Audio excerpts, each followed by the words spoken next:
कभी राम की बात, कभी हनुमान की बात। इसलिए हनुमान जी के खिलाफ जितने लोगों ने बोला, मंगलवार के दिन काउंटिंग हुआ, हनुमान जी की कृपा से 5% से लोग साफ हो गए। और बहुत सौभाग्य की बात है कि नए साल 2019 की शुरुआत मंगलवार के दिन से ही होने जा रहा है। जो हनुमान जी की आलोचना करेगा उसका विनाश निश्चित है।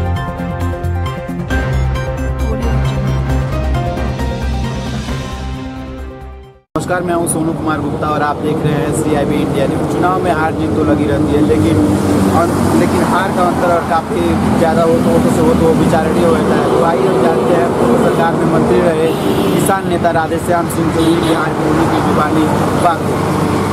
बहुत बहुत स्वागत है आप जो आपने अपना बहुत समय दिया। चलिए, धन्यवाद आपको। 2017 के चुनाव में सर अपनी हार का मुख्य कारण आप कैसे मानते हैं? 2017 में जनता ने विकास के मुद्दे पर यदि वोट दिया होता, काम के मुद्दे पर वोट दिया होता, तो माननीय अखिलेश यादव जी पुनः मुख्यमंत्री बने होते। जनता ने भारतीय जनता पार्टी के झूठ बोलने पर, मोदी जी के जुमलेबाजी पर अपना वोट दिया। मोदी जी ने कहा था कि हम सभी का कर्जा माफ कर देंगे। वर्तमान सरकार में सर किसानों की स्थिति पर क्या कहेंगे? आप तो भी किसान नेता भी रहे हैं। किसानों के लिए सरकार ने कोई काम नहीं किया। आज़ादी के बाद ये पहली सरकार है जिस सरकार ने गन्ने की कीमत 1 रुपये नहीं बढ़ाई, जबकि लागत से दोगुनी कीमत देने का वादा मोदी जी ने किया था। मोदी जी अपने किसी भी वादे पर खरे नहीं उतरे। 15 लाख रुपया अभी तक जनता इंतजार कर रही है कि उनके खाते में आएगा। हमारी सरकार ने जो जन कल्याणकारी योजना माननीय अखिलेश यादव जी ने चलाया था, 55 लाख महिलाओं को समाजवादी पेंशन दिया, 17 लाख लैपटॉप और कंप्यूटर बच्चों और बच्चियों को दिया। सूबे के मुख्यमंत्री योगी जी ने हिंदुओं के इष्ट देव बजरंग बली को दलित बताया और उन्हीं के सांसद फिर से जाट बता रहा है। क्या ऐसे बयानबाजी से जनता को मुख्य मुद्दे से गुमराह किया जा रहा है? इन लोगों के कथनी और करनी में बहुत अंतर है। जो चुनावी घोषणा पत्र है उसे लोग पूरा करने में अक्षम हैं, इसलिए जनता का ध्यान बांटने के लिए मंदिर और मस्जिद का मुद्दा उठाते हैं। इन लोगों को गांव में सड़क बनवाना चाहिए, इन लोगों को गांव में बिजली का इंतजाम करना चाहिए, किसानों के गन्ने का दाम बढ़ाना चाहिए। इस समय किसान पर्ची के लिए एकदम परेशान है। अपने जिले कुशीनगर को ले लिया जाए तो बालू की तस्करी 1 नंबर पर, और बिहार को यूपी से रोज कम से कम 5000 लीटर शराब की तस्करी हो रही है। अगर जिलाधिकारी और पुलिस कप्तान चाहते तो बड़े बड़े जो नेता लोग हैं जो ट्रकों से सफ़ेद बालू मंगा करके और रोज गोरखपुर भेज रहे हैं, उस पर अंकुश लगाया जाता। ये मुख्यमंत्री का गृह जनपद है और उन्होंने अपनी राजनीति की शुरुआत भी कुशीनगर से किया था। कुशीनगर मुख्यमंत्री जब अपने गृह जनपद आते हैं तब बड़े बड़े हादसे यहाँ पे देखे जाते हैं। पूरा देखा गया कि हाटा विधानसभा में 2.5 करोड़ की लूट होती है और अधिकारियों को भनक तक भी नहीं लग पाता है। 9 लाख रुपए की लूट गोरखपुर में हुई और इंस्पेक्टर को, दीवान को, सिपाही को निलंबित कर दिया गया।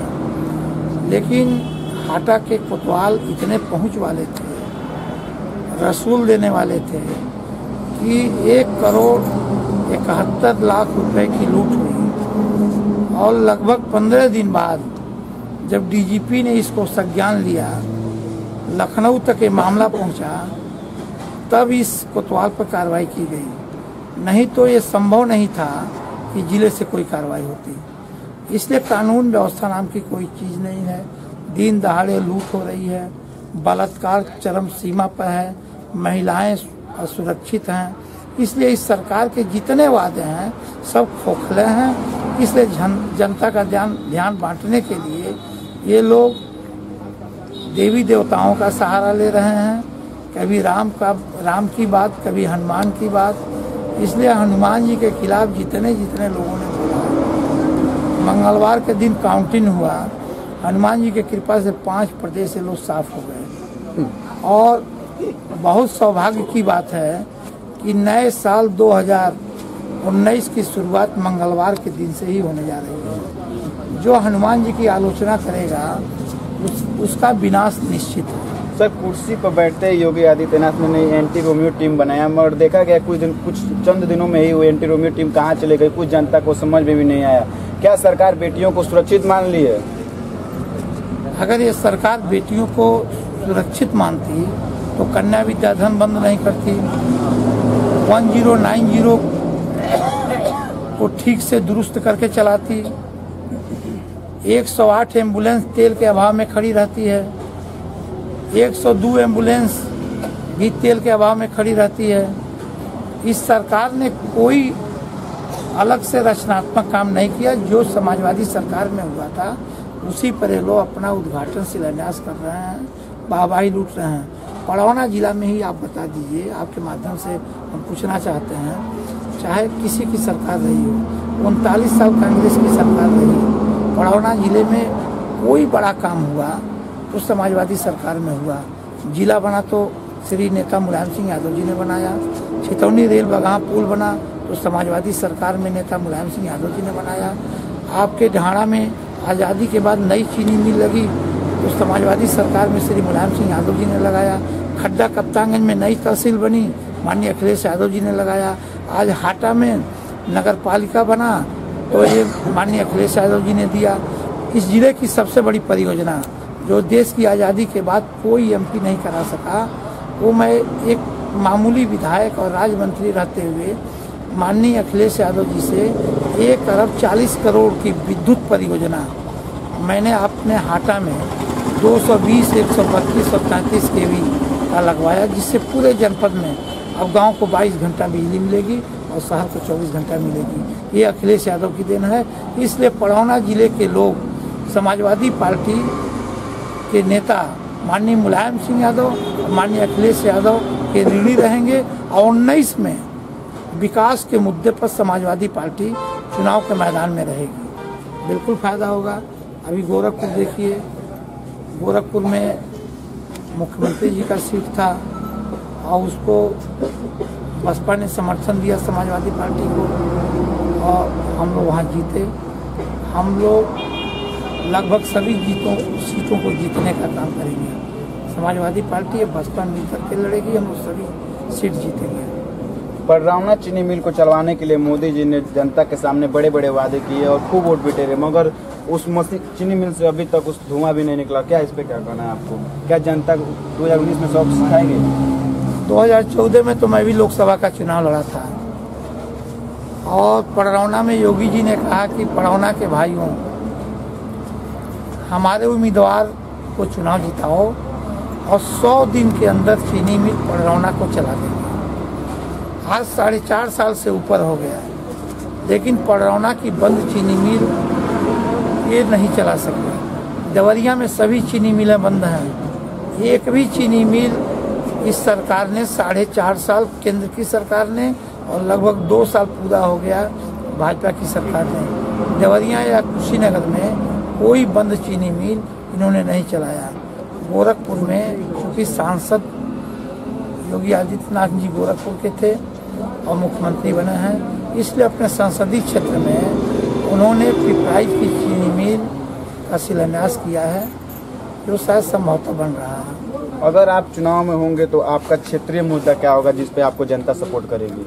हमने जो काम किया है, एक जिले में 2 तहसील एक साथ बनाना किसी के बस की बात नहीं है। जब मुझे हाटा के लोगों ने अवसर दिया तो कप्तानगंज और खड्डा को मैंने तहसील बनाया।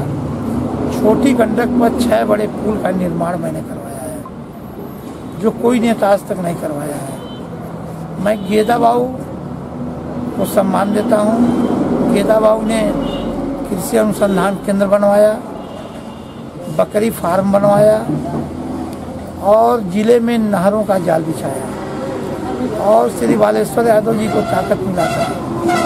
उन्होंने नेताजी से कह के पड़रौना में जिला बनाया। 2 नेता को छोड़ देने के बाद पड़रौना जिले में राजनीति करने वाले लोगों के लिए मेरी चुनौती है कि मैंने अपने कम समय में जितना काम करके दिखा दिया हूँ। उसकी तुलना कोई विकास से नहीं कर सकता। हम जाति और धर्म की राजनीति नहीं करते हैं, हम गरीब की सेवा, क्षेत्र का विकास और अन्याय के खिलाफ संघर्ष का राजनीति करते हैं। और यही मेरा, अगर लोकसभा से टिकट मिला तो यही मेरा मुद्दा रहेगा। बड़रौना लोकसभा क्षेत्र से 2014 में आप मैदान में थे, क्या इस बार भी आप मैदान में दिखेंगे? हमारे राष्ट्रीय अध्यक्ष जी का निर्देश जहां से होगा वहां से चुनाव लड़ेंगे, और उनका निर्देश नहीं होगा तो पार्टी का प्रचार करेंगे। सरकार का नारा है बेटी बचाओ बेटी पढ़ाओ, और देखा जा रहा है आए दिन बेटियों के साथ दुष्कर्म हो रहा है और सरकार एकदम चुप्पी साधी हुई है, इस पर सर क्या करना है? अभी आगरा की घटना को देखिए, रोज रोज आए दिन बलात्कार हो रहा है। जहां आप आए हैं इसी विधानसभा क्षेत्र में, वहीं सही में 3 सितंबर को 14 साल के बालिका के साथ गैंगरेप हुआ। 3 को कोई मुकदमा नहीं लिखा गया, 4 को कोई मुकदमा नहीं लिखा गया, न तो कोई अधिकारी मौके पर पहुंचा। जब 5 तारीख को सवेरे हम समाजवादी लोग मौके पर पहुंचे, तब सीओ भी आए, एसपी भी आए, आईजी भी आए, तब कार्रवाई की गई।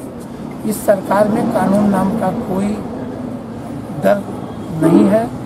और चूंकि कुशीनगर जिला मुख्यमंत्री जी का गृह मंडल का जिला है, यहाँ मुख्यमंत्री जी का इकबाल ही अधिकारियों ने खत्म कर दिया है। शाम को 7 बजे आप खड़े हो जाइए और देखिए कितने ट्रक बालू, 2 नंबर से अवैध बालू नेता लोग निकलवा रहे हैं। पीछे पीछे नेताओं की गाड़ी है और आगे आगे ट्रक है। इसकी जांच की जाए तो बहुत बड़े बड़े नेता बेनकाब हो जाएंगे। क्या इसका खमियाजा 2019 चुनाव में भारतीय जनता पार्टी को भुगतना पड़ेगा? जो इन्होंने वादा किया था, एक भी वादे को इन्होंने पूरा नहीं किया। 2 करोड़ नौकरी का वादा किया, किसी नौजवान को नौकरी नहीं मिला। अन्यथा ये लोग नौकरी से लोगों को निकालने का काम किए। शिक्षा मित्र को जहां हम लोगों की सरकार में 40,000 मिलता था, इस समय 10,000 मिल रहा है। प्रेरकों को निकाला गया, उर्दू अनुवादकों को निकाला गया। ये सरकार नौकरी दे नहीं सकती तो नौकरी से निकाल भी नहीं सकती। इसलिए न इन लोगों को रोजगार से मतलब है, न कोई विकास से मतलब है। इन लोगों को जब चुनाव नजदीक आता है तो सिर्फ मंदिर की बात याद आती है। क्या 2019 चुनाव से पहले अगर राम मंदिर का निर्माण नहीं होता तो क्या जनता 2019 से पहले इनको सबक सिखाएगी? जनता ने तो अभी 5 प्रदेश में सबक सिखाया है और जनता इंतजार कर रही है कब चुनाव हो। आज जा करके चीनी मिलों पर देखिए किसानों को कितनी दिक्कत हो रही है पर्ची के लिए, कितनी दिक्कत हो रही है गन्ना गिराने के लिए। और ये सरकार की निंदा तो घर घर हो रही है कि 1 रुपया भी ये सरकार ने गन्ने की कीमत नहीं बढ़ाई। खाद का दाम बढ़ गया, बीज का दाम बढ़ गया, डीजल का दाम बढ़ गया, लेकिन गन्ने का दाम नहीं बढ़ा है। मेरा आपसे कहना है कि 400 रुपये में यही चीनी मिल वाले किसानों को बीज के नाम पर गन्ना दे रहे हैं और किसानों से गन्ना 325 रुपये ले रहे हैं। ये नाइंसाफ़ी है कि नहीं है? और जब किसान गुस्से में रहेंगे, किसान भूखे रहेंगे, तो किसी सरकार को उखाड़ के फेंकने का काम करेंगे। वैसे भारतीय जनता पार्टी को 19 में किसान, नौजवान, व्यापारी सब सबक सिखाएंगे। अगर आपको हमारी खबर अच्छी लगी तो खबर को लाइक करें, शेयर करें और चैनल को सब्सक्राइब जरूर करें। साथ ही स्क्रीन पर दिख रही घंटी को दबाएं ताकि आप तक हमारी सभी खबरों के नोटिफिकेशन पहुंचते रहें।